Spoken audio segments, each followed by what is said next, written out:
안녕하십니까. 정신입니다. 마이크 괜찮지 않아요? 내려요? 아, 키가 작아졌네. 제가 지난번에 그 나눔 시간에 말씀에서 새로운 깨달음을 얻는 방법 중에 하나로서 말씀을 정독하는 것을 나눴는데요. 오늘은 또 하나의 방법으로 먼저 자신을 살펴서 비우는 것에 대해서 나누고자 합니다. 누가복음 6장 6절에서 11절 읽겠습니다. 또 다른 안식일에 예수께서 회당에 들어가서 가르치시는데 그기에는 오른손이 오그라든 사람이 있었다.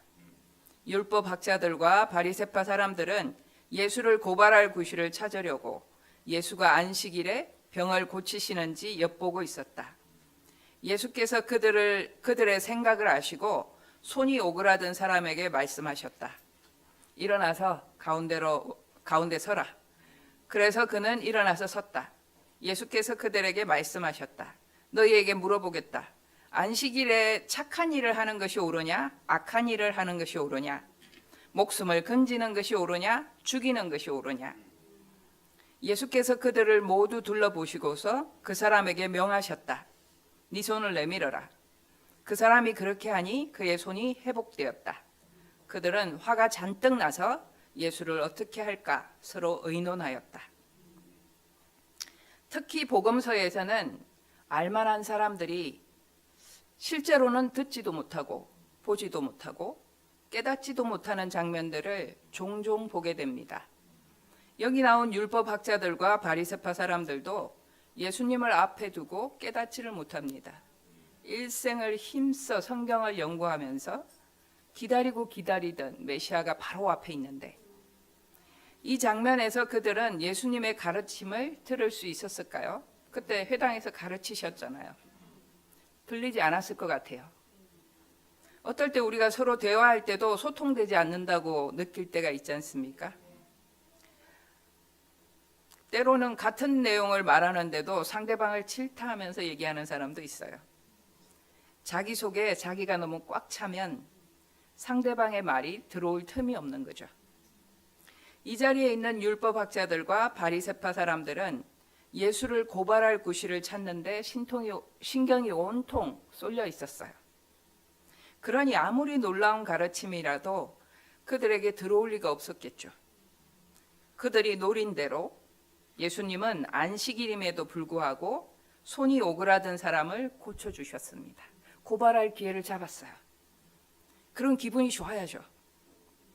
그런데 이들은 화가 잔뜩 났습니다. 왜 그랬을까요? 예수님이 누구나 대답할 수 있는 답이 뻔한 질문을 하셨어요.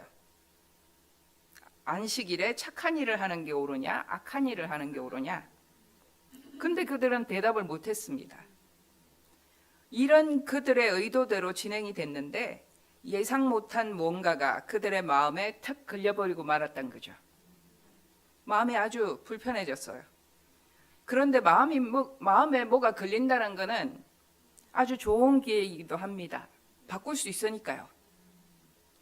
그런데 뭔가 악한 일을 하면서 마음에 걸리지 않는 상태라면 회복이 어려운 중증 상태 아니겠습니까?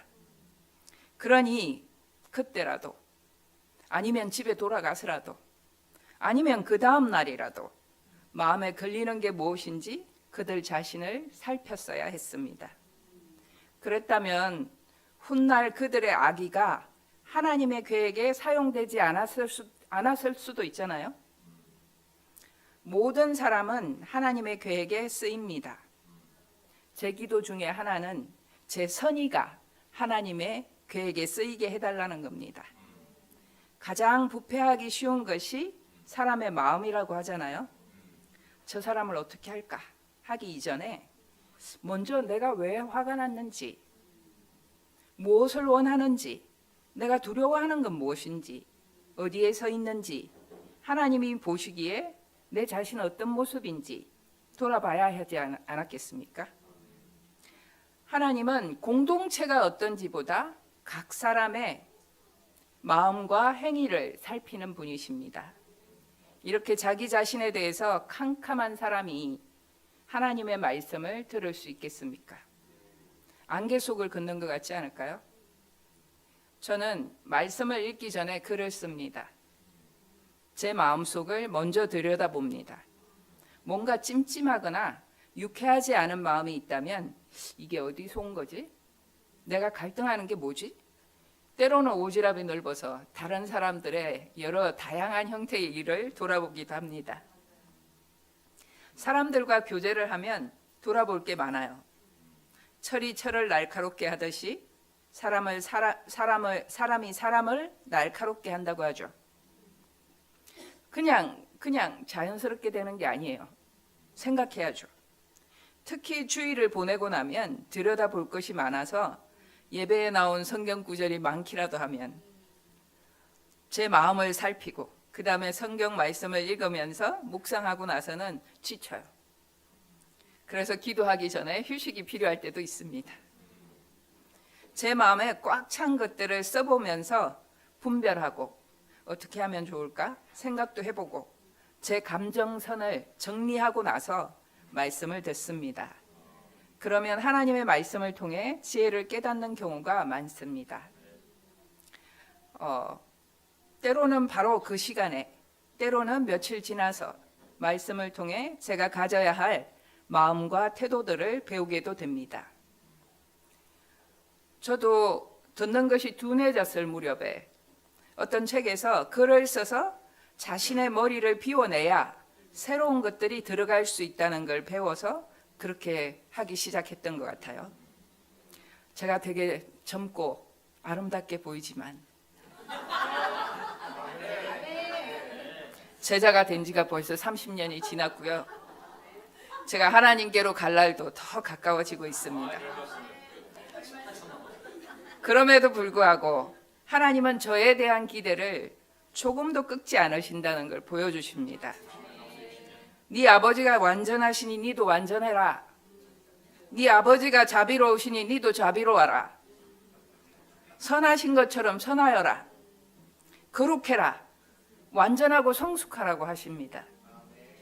저에 대한 꿈과 기대가 제 자신보다 높고 큰 유일한 분이 하나님이십니다. 제가 그럴 수 있을까요? 안 될 것 같아요.